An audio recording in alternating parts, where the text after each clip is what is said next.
영화 인디펜던스 데이에서는 거대한 외계 우주선이 지구의 하늘 위에 나타납니다.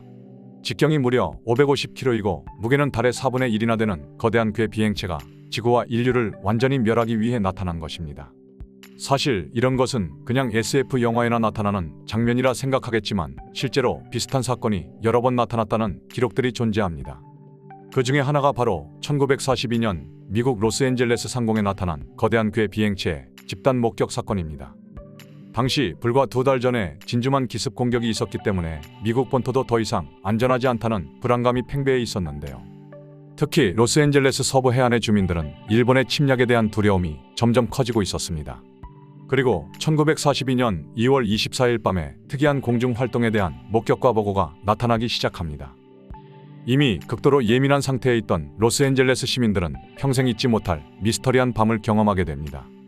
그리고 그날 밤의 사건은 단순한 사건이 아니라 전투, 즉 로스앤젤레스 전투로 알려지게 됩니다.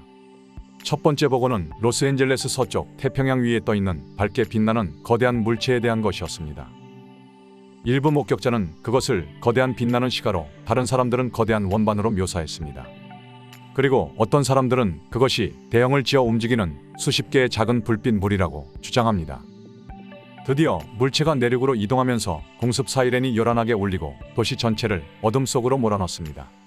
육군 37 해안포병여단이 스포트라이트 빔을 비추기 시작하자 하늘이 밝아졌습니다. 수십 개의 탐조등 빔이 하늘을 어지럽게 스캔했고 미스터리한 거대 표적에 광선들이 집중됩니다. 수십 개의 대공포대가 요란하게 불을 뿜으며 밤하늘을 향해 포탄이 쏟아졌습니다. 새벽 3시부터 약 1시간 동안 1,400발 넘게 퍼부어졌는데 일본 항공기의 본토 공습이라 생각했기 때문입니다. 하늘은 빛과 소리로 뒤덮인 혼란스러운 광경이었고 수천 명의 사람들이 하늘에서 벌어지는 이 사건을 목격했습니다. 많은 사람들이 진주만 공습의 악몽을 떠올리며 공포에 떨었지만 실제로는 아무 일도 벌어지지 않았습니다.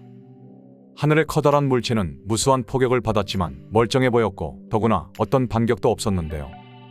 당시 직접 목격한 사람들의 증언은 다양하게 나타났습니다. 어떤 사람들은 포탄을 맞고도 전혀 영향을 받지 않는 크고 느리게 움직이는 거대 물체를 봤다고 말합니다. 시가 형태라는 사람도 있었고 또는 원반 형태가 틀림없다는 사람도 있었습니다. 또한 수십 개의 작은 물체들이 거대 물체 주위를 맴도는 것을 봤다는 주장도 있었습니다. 게다가 물체가 하늘에서 꺼지듯 갑자기 사라졌다가 다른 곳에서 다시 나타나는 것을 봤다는 사람들도 있었습니다. 당시 자원봉사 공습 감시원이었던 한 여성은 흥미로운 증언을 남깁니다.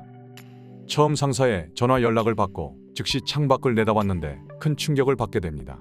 거대한 원반형 비행체가 하늘을 가리고 있었는데 자신의 집 바로 위에 떠 있었다고 말합니다. 옅은 주황색 빛을 발하고 있었고 하늘을 천천히 맴돌며 거의 움직이지 않았는데요. 그리고 전투기 편대가 가까이 다가와서 총격을 가하는 듯 하다가 다시 돌아가는 것을 보게 됩니다. 또한 사방에서 대공포탄 불빛들이 비행체에게 쏟아지자 천천히 움직였다고 말합니다. 무수한 포격에도 멀쩡한 불사신 같은 존재였고 자신의 일생에서 영원히 잊지 못할 장엄한 광경이었다고 말합니다. 결국 거대한 UFO가 서쪽으로 사라지면서 미쳐갔던 상황이 다시 정상화되기 시작했습니다. 해가 뜨고 오전 7시가 돼서야 경보가 해제됐는데 발견된 것은 아무것도 없었습니다.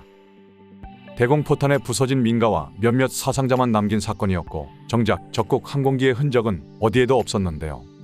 처음엔 기상풍선이라고 했다가 다시 말을 바꿔 공습을 오해한 단순한 해프닝이라고 했습니다.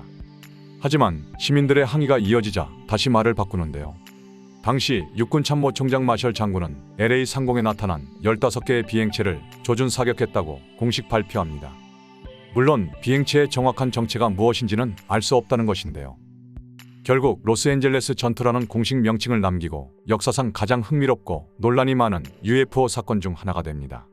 그리고 몇 년 후에 다시 기상풍선으로 말을 바꾸지만 믿는 사람은 아무도 없었습니다.